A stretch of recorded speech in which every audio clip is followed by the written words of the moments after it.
Jax Carruthers crouched under the fuselage of a battered cargo ship, muttering at a stubborn bolt. The Sydney spaceport hummed around him, drones zipping overhead, traders arguing in half a dozen languages, and the faint roar of ships taking off. "Hold still, you rust bucket!" Jax growled, finally twisting the bolt free. The ship's AI chirped in protest. "You're welcome," he replied, wiping grease from his hands. He barely had time to stand before his wrist comm vibrated with an urgent alert. "Attention, citizens of Earth!" boomed a deep, synthetic voice. Jax glanced at the nearest screen. The Galactic Council emblem glowed ominously, framed by a stern-faced alien he recognized as Chancellor Varric Talzar. "As of this moment, humanity is declared a threat to galactic stability. The Krovic Dominion will lead the effort to neutralize this danger. Effective immediately, war is declared." The spaceport froze. Traders dropped their goods. Drones collided midair. A child's cry echoed somewhere in the distance. Jax, however, just sighed. "Well, that's inconvenient," he muttered. "Guess Tuesday's staying on brand." His comm vibrated again, this time with a personal message. The sender's name made his eyebrows shoot up, ZYX Valera. The eccentric Trivian scientist had saved his life once during an interstellar bar fight. Jax opened the message to find a single line. "Not everything is as it seems. Meet me at the usual place." Jax pocketed his comm, his mind already racing. If ZYX was involved, this wasn't just about humanity ruffling feathers. Before he could dwell, his comm buzzed again, this time with a call from Earth Command. "Carruthers," barked a gruff voice. "Your skills just got drafted. Report to HQ immediately." Jax glanced at the half-repaired ship. "Let me guess. It's about the war thing. Don't get smart with me, Carruthers. Be here in an hour." Jax smirked, grabbing his tool belt. "Wouldn't dream of it." As he boarded his personal shuttle, a thought struck him. Humanity might be in deep trouble, but trouble was where humans thrived. For now, though, it was just Tuesday. Jax adjusted the straps on his tactical vest, the unfamiliar weight of it a reminder that he was way out of his element. He leaned against the cold hull of the small stealth craft as it hummed through the void. Across from him, Captain Ria Torres, the no-nonsense leader of their team, was reviewing the plan on a holographic map. "All right, everyone," Ria said, her voice steady but firm. "This is a Krovic Dominion warship we're infiltrating, not your local pub. Stick to the plan, follow my lead, and we'll all make it back in one piece. Questions?" Jax raised a hand. "Just one. On a scale of mild inconvenience to certain death, where does this mission land?" A ripple of chuckles passed through the team. Ria shot him a look that was equal parts amusement and exasperation. "Carruthers, if you'd spend half as much time reading the mission brief as you do cracking jokes, you'd know the answer?" "Right, so. Certain death." "Got it." The ship jolted as it latched onto the Krovic vessel, their stealth systems masking the breach. The airlock hissed open, and the team moved with precision. Jax trailed behind, his role as technical support, not exactly requiring him to lead the charge. Inside, the ship was dimly lit, with sleek, angular corridors that seemed more fitting for a predator than a vessel. The Krovic species designed everything with intimidation in mind. "Carruthers, you're up," Ria whispered, nodding toward a control panel. Jax knelt by the terminal, his fingers dancing over the interface. The Krovic systems were as user-friendly as a cactus, but years of tinkering had taught him a universal truth: machines had a way of betraying their creators. "Got it," he said after a few tense moments. "Accessing the internal schematics now. Looks like the command room is 2 levels up, northwest corridor." "Good. Let's move," Ria ordered, signaling the team forward. The journey was uneventful until they reached a bulkhead guarded by 2 towering Krovic soldiers. Their gray, armor-clad forms loomed like statues, eyes glowing faintly. "Diversion?" one of the team whispered. Ria nodded. "Carruthers?" "Of course," Jax muttered, stepping forward. He picked up a stray metal rod from the floor and banged it against the wall. The sound echoed sharply through the corridor. The guards stiffened, then moved toward the source of the noise. Jax ducked into a shadowed alcove, holding his breath as they passed. The team slipped through the bulkhead, moving silently toward their target. In the command room, the hum of machinery was punctuated by alien voices. "Keep it quiet," Rhea whispered, motioning for Jax to retrieve the intel. He plugged a data stick into the terminal, muttering under his breath as he worked. Just as the download completed, the door behind them slid open, and an alarm blared. "Ambush!" Rhea shouted. Jax grabbed the data stick and sprinted for the exit, his heart pounding. Behind him, the sounds of combat erupted, a chaotic symphony of shouts and energy blasts. By the time they reached the extraction point, Jax's lungs burned, but he clutched the data stick like a lifeline. "Got what we came for," he panted as the stealth craft launched into the void. "Let's hope it's worth it," Rhea replied, her voice grim. Jax looked at the glowing data stick in his hand.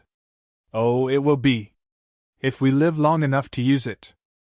Jax stood at the center of the cramped briefing room, the glow of the data stick's projections casting eerie patterns on the walls. Around him, Rhea and a small group of Earth Command officers leaned in, their faces a mix of skepticism and urgency. "So, what are we looking at here?" asked General Hayes, his voice gravelly from years of barking orders. Jax pointed to the swirling schematic of the Kravik Dominion fleet. "This is their Achilles heel," he said, zooming in on a network of orbital relays. "These babies coordinate their entire fleet, communication, navigation, even targeting systems. Knock them out, and their ships turn into floating bricks." "Easier said than done," Rhea interjected, her arms crossed. "They'll have those relays heavily defended." Jax grinned. "Which is why we don't attack the relays directly. We use Earth's old-school tech to fry their systems from the inside." General Hayes raised an eyebrow. "Old-school tech? Be specific." "Satellites," Jax replied, pulling up a new image. "The Kravik don't think in terms of analog tech. They rely on high-frequency digital signals, stuff that's invisible to Earth's antique hardware. We repurpose a few defunct satellites, slap on some retrofitted EMP charges, and launch them as Trojan horses." The room fell silent as the officers processed the plan. Finally, General Hayes spoke. "This is either brilliant or insane. Why not both?" Jax quipped. Rhea stepped closer to the projection, studying it carefully. "If we pull this off, it could cripple their fleet for days, maybe weeks. But we'll need to deploy those satellites manually. That's a high-risk mission." "Risk is what we do best," Jax said, clapping her on the shoulder. "Besides, if humanity had a motto, it'd be something like, 'Hold my beer, I've got this.'" 2 days later, Jax found himself aboard a small, retrofitted shuttle loaded with the modified satellites. The Earth Command strike team buzzed with tension as the countdown to deployment ticked down. "Final checks," Rhea said, moving down the aisle. "Everyone knows their role?" Jax raised a hand. "I press the buttons, things go boom." "Got it." Rhea rolled her eyes but smirked despite herself. As the shuttle approached the relay zone, the Kravik fleet loomed on the horizon, a vast array of angular ships glinting menacingly in the starlight. "Stay under their sensor threshold," Rhea whispered to the pilot. Jax was already at the control panel, fingers poised over the launch sequence. "Satellite 1 is ready to party." "Launch," Rhea ordered. The first satellite shot into space, its retrofitted engines humming faintly. One by one, Jax deployed the others, his hands steady despite the adrenaline coursing through him. "Relays are lighting up," Rhea reported. "They're taking the bait." The Kravik fleet began repositioning, their ships converging to protect the relays. "EMP detonation in 3, 2. Jax pressed the final button. The void erupted in a wave of electromagnetic pulses, and the Kravik ships stuttered to a halt, their systems fried. The shuttle veered away as alarms blared on the Kravik side. "Phase 1 complete," Rhea said, her voice steady. "Now let's hope Phase 2 works just as well." Jax leaned back in his seat, a smirk playing on his lips. "Never doubted it for a second." Well, maybe a little. The shuttle's engines roared as it skimmed the edge of the battle zone, weaving through the debris field like a thread through a needle.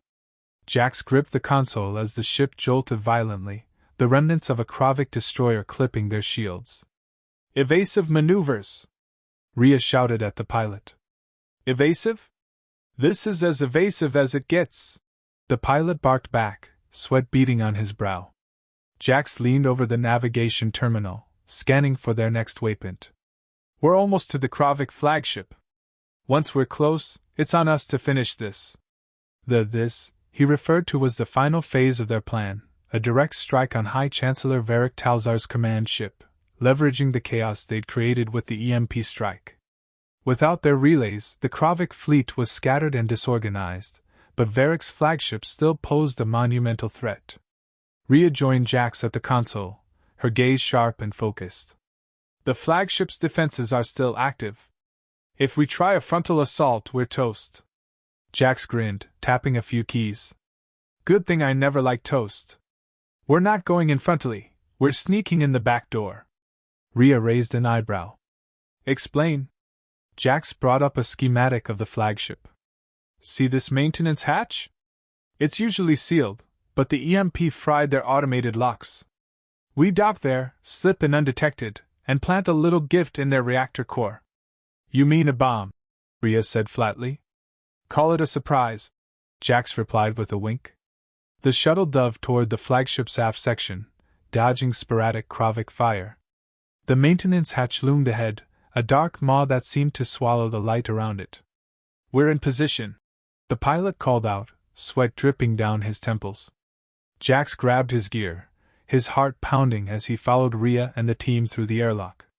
The corridor inside was dark and eerily quiet, save for the hum of auxiliary power. Stay sharp, Rhea whispered, her weapon at the ready. They moved quickly, navigating the labyrinthine corridors toward the reactor core. Jax's fingers itched to tinker with the Kravik technology around him, but there was no time. As they reached the reactor chamber, Jax began setting up the device, his hands steady despite the tension. Hurry up, Rhea urged, her eyes scanning the room for threats. Relax, Jax muttered. It's not like we're in the middle of. The doors slammed open, and Kravik soldiers poured in, their weapons blazing.